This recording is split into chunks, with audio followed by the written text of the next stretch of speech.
ये क्या है देख रहे हैं, इसको चंपारण में सोना कहा जाता है पत्थर आप लोगों के भाषा में, लेकिन यहाँ के लिए ये सोना है। और यहाँ तमाम देखिए पूरे नदी में केवल सोना ही सोना भरा पड़ा है। यहाँ कम से कम आप 500 फीट गहरा कोड़िएगा ना, तब भी यही सोना निकलेगा इसमें से।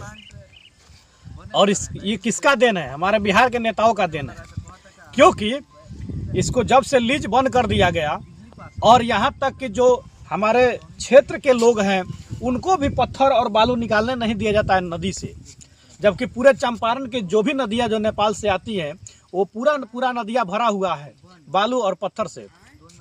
नदी के अलावा जो बाहरी समतल जमीन है, आप ध्यान से देखिए, समतल जमीन जो है वो नीचे हो गया है और नदी जो है वो ऊपर हो गया है। इतना ज़्यादा बालू पत्थर भरा हुआ है। अब बताइए, जब भी बाढ़ आएगा तो क्या नदी में पानी जाएगा? कभी नहीं जाएगा, वो समतल की तरफ भागेगा। और जब समतल की तरफ भागता है तो यही बाढ़ का तबाही लेके आता है, इतना ज़्यादा। और अगर ये हर साल जितना ये पत्थर दिख रहे हैं, ये केवल पत्थर और बालू, ऐसे ये 300 फीट नीचे तक है। अगर ये हर साल निकाल लिया जाता सरकार के द्वारा, या लोगों को छूट दे दिया जाता कि आपको घर बनाना है तो अपने कम से कम निकाल के ले जाइए, उसका एक रूट मैप हो जाता, सरकार को भी इससे राजस्व आता, टैक्स लोग देते तो सरकार को भी राजस्व आता, रोजगार भी मिलता। और साथ ही ये नदियाँ गहरी होती तो जो भी नदी से पानी आता है नेपाल से, वो सारा पानी जो है नदी के होकर के निकल जाता है। इसके साथ साथ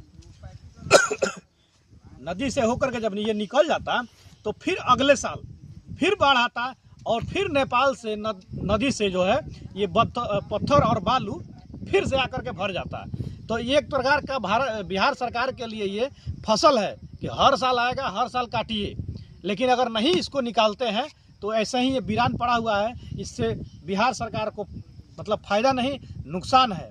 इसीलिए तमाम उन सभी नेताओं से कहना चाहते हैं, खनन मंत्री से कहना चाहते हैं कि आप लोग चंपारण के इस 2-4 जो 5 नदियाँ हैं जिसमें बालू और पत्थर तमाम भर गया है, जिससे नदी का जो जल स्तर है वो ऊपर आ गया है, तो इसको आप लोग ध्यान दीजिए और इसको जल्द से जल्द चालू कराने का काम कीजिए। अभी जिस हम नदी में खड़े हैं, यहाँ भारत सरकार जो है खनन बंद कर रखा है, तो इससे क्या क्या लोगों को दिक्कत होता है? बहुत दिक्कत है, बहुत सारा दिक्कत है।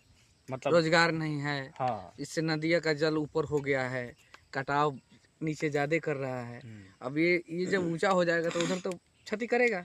हम लोग देख रहे हैं कि नदी के नाम पर ये पूरा भर गया है और नदी का जल स्तर नीचे भाग गया है, केवल बालू और पत्थर ऊपर दिख रहा है। हाँ, बालू पत्थर देख नहीं रहे हैं, पूरा बालू पत्थर। आसपास के जंगली जो जानवर है उनको पानी के लिए, पानी पीने के लिए पानी भी नहीं है। पानी भी नहीं है।